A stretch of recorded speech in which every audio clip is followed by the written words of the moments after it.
It is my pleasure to introduce our speaker today, Kelli Boylen. Kelli Boylen and her husband have two amazing children. Their daughter, Ayla, is an amazing activist who recently graduated from college and was married. And their son, Samson, died 7 years ago at age 14. Kelli understands profound grief and believes sharing her own journey and struggles might help others along their own path. Kelli and Scott reside in Alameda County near the natural wonders of the Yellow River Forest. Thank you, Kelli. Coming up, I'm going to transfer my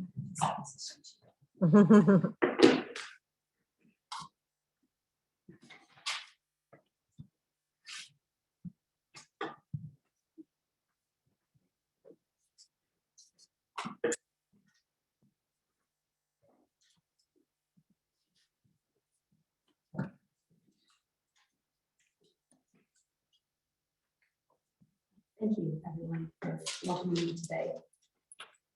Kelli, nudge the mic a little bit more towards your mouth. Thank you. That's good. Mhm. Yeah.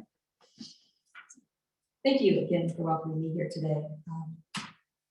I never tire of talking about Samson, so I'm going to start out just a little bit of our story of what happened. So, I never imagined a grief like this. I never imagined the feeling that would punch me in the gut when our family doctor told me that our 14-year-old son had developed some type of mass between his lungs, or the heat of my stomach when the doctor said they suspected lymphoma. I never imagined sitting in my computer desperately searching for information about cancer when my son unknowingly played video games upstairs with a friend.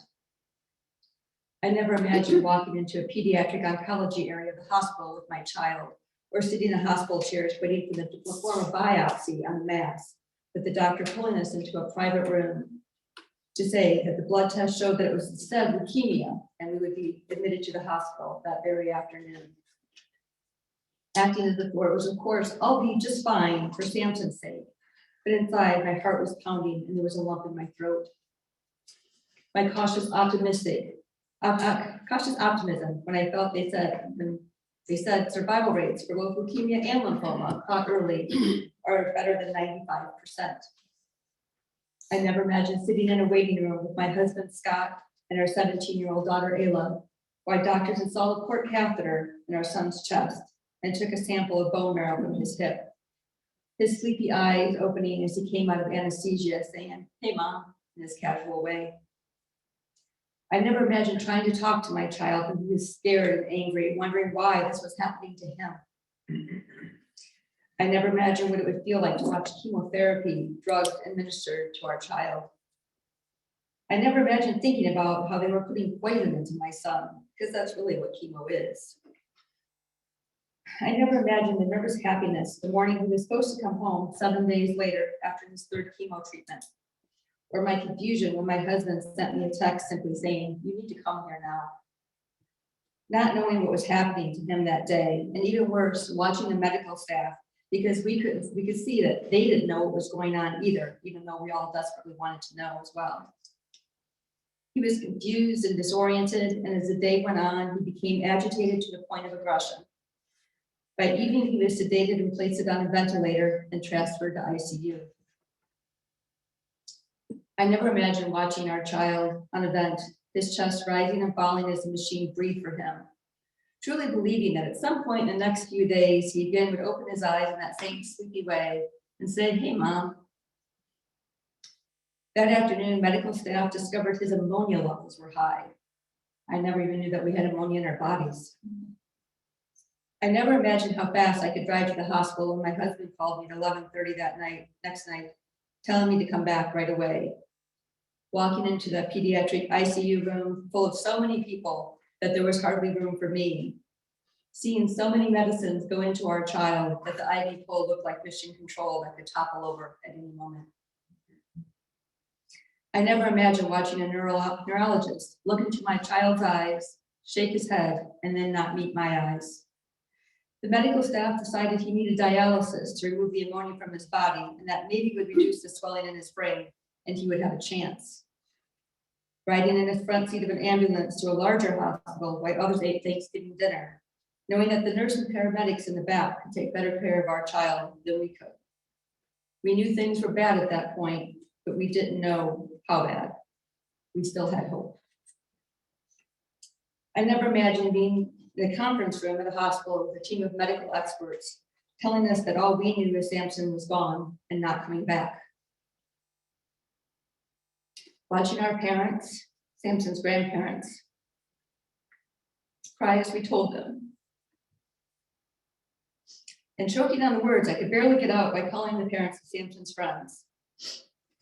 Holding our son and talking to him, even though I knew he wasn't really there anymore. I never imagined deciding when to unplug the life support that was keeping my child's body alive. Lying down next to him in the hospital bed before they unhooked everything connected to him. And not wanting to stop holding him, even though I knew he could not feel it. I never imagined making funeral arrangements for our child, deciding what to display during his wake, hugging more than 800 people in 5 hours. The many kindnesses done for us. I never imagined hugging my child's pillow because that's the closest thing I have to hugging him. I never imagined people avoiding me because they don't know what to say to somebody who's had a dead child. I never imagined the gratitude I would feel for those who were true friends to my son and daughter, and the adults that supported any or all members of our family. I never imagined holding my son's autopsy report in my hand, learning months later that my child had a rare underlying genetic condition, a urea cycle disorder, which had caused a deadly reaction to the chemotherapy. Learning that I have the same genetic condition as my sister and my mom. Our daughter and my sister's children do not have this condition, thankfully. We had our son for 14 years, 9 months, and 9 days. And we have now lived without him for 2,562 days.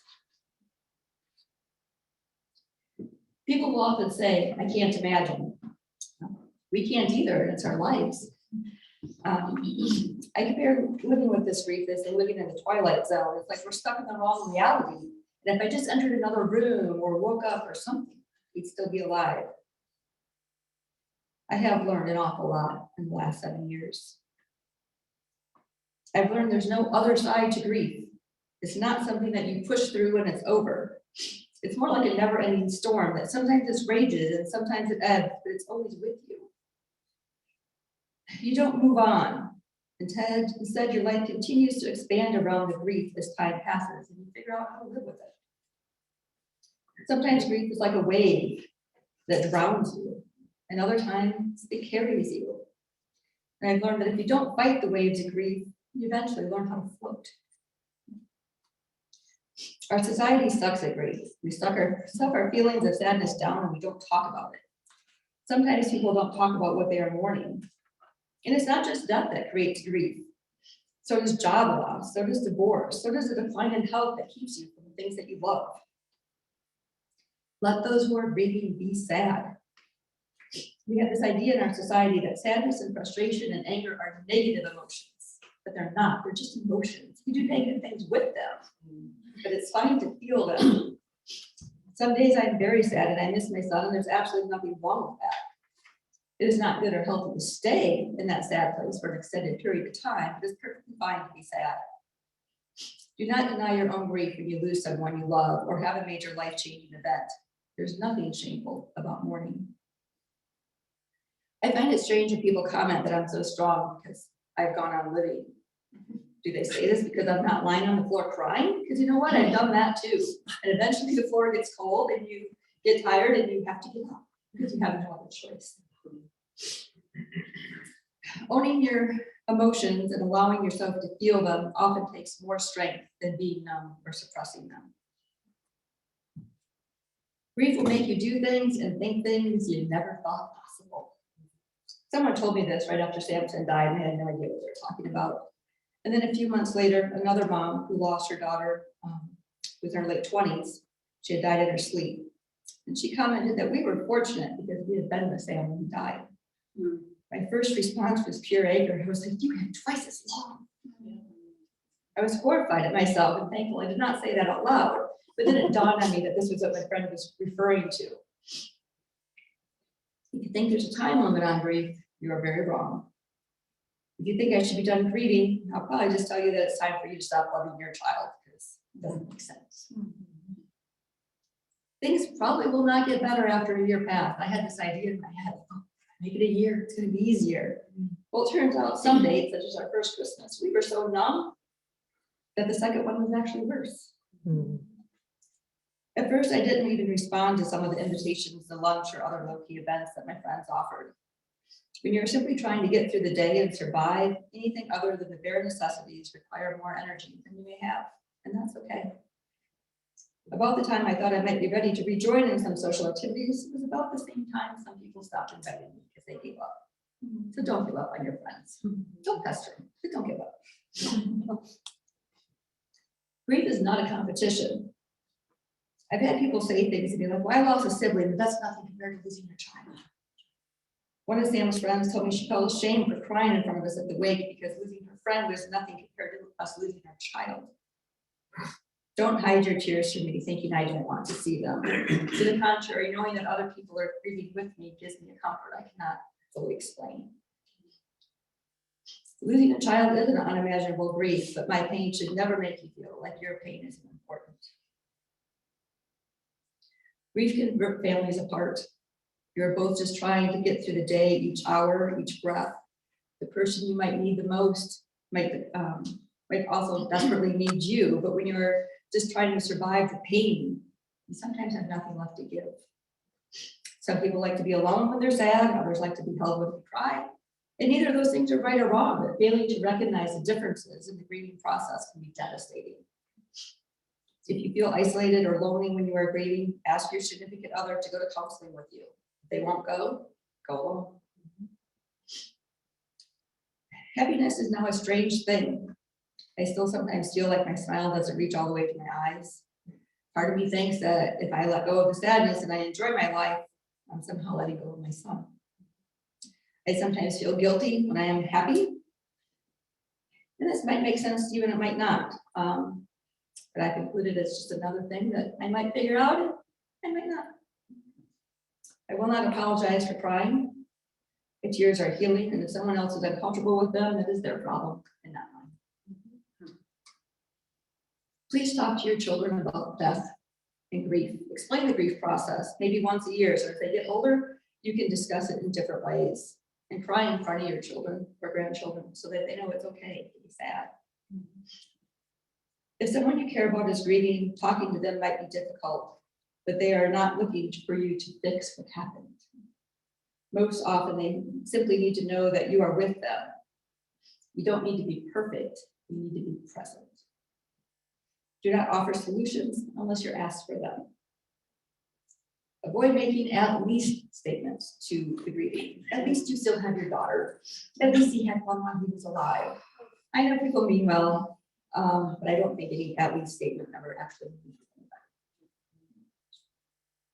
The kindness of others does not take away the pain, but it makes it easier to bear. I saw someone I knew not very well just a couple of weeks after Samson died, and she gave me the best gift by simply saying, "Would you tell me all about Samson? I want to know him through your eyes."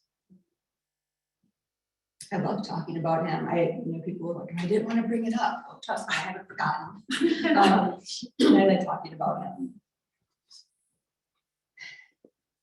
Sometimes when you're grieving, it's the simple things delivered without expectations of anything in return that mean the most. I had one friend that would simply send me a text every few days that said, "No need to respond, just know I'm thinking of you." It's okay to be awkward. Before our son died, I avoided people who had experienced tragedy because I didn't know what to say. Now I know there's nothing wrong with simply saying, "I don't know what to say, but know that I care about you." Never tell anyone you know how they're feeling, because grief is incredibly individual. The simple test is to say only things you would want said to you. Grief can take up most of your brain's hard drive, and concentrating can be difficult. I lived for months in a fog, and some days the fog still returns. Be patient with the grieving. I am still way more forgetful than I was before. I was always the person who remembered everything in our house. And I think say to my husband, like, what do you mean you don't remember? You were there. No, I'm really sorry for every time I ever said that. It's just your brain's busy. We are all broken. It's how the light gets in. I have chosen to be open about my grief, and it has helped me in my healing. But you need to do what's right for you. When horrible things happen in life, including the death of a loved one, you are not going to be the same person that you were. There's really only two choices. You get better or you get bitter. Being bitter takes a lot less effort at first. It's a really lousy existence. Losing someone you love so much leaves just this huge empty hole inside of you. I remember another grieving mom telling me that she would go for walks and she would come back and she would feel her chest, and she swore that she could feel the air moving through the hole where her heart used to be. So we need to figure out what we're going to do with that big gaping hole inside of us. We can leave that hole aching and empty. We can fill it with things that numb us out. We can get busy and fill it with distractions. We can fill it with drugs and alcohol or destructive behavior or toxic people. Or we can fill it with more of who we are. We can fill it with what we love the most about the people who are gone. We can fill it with kindness, compassion, empathy, and mercy. And we can fill it with love, more love than we ever thought possible.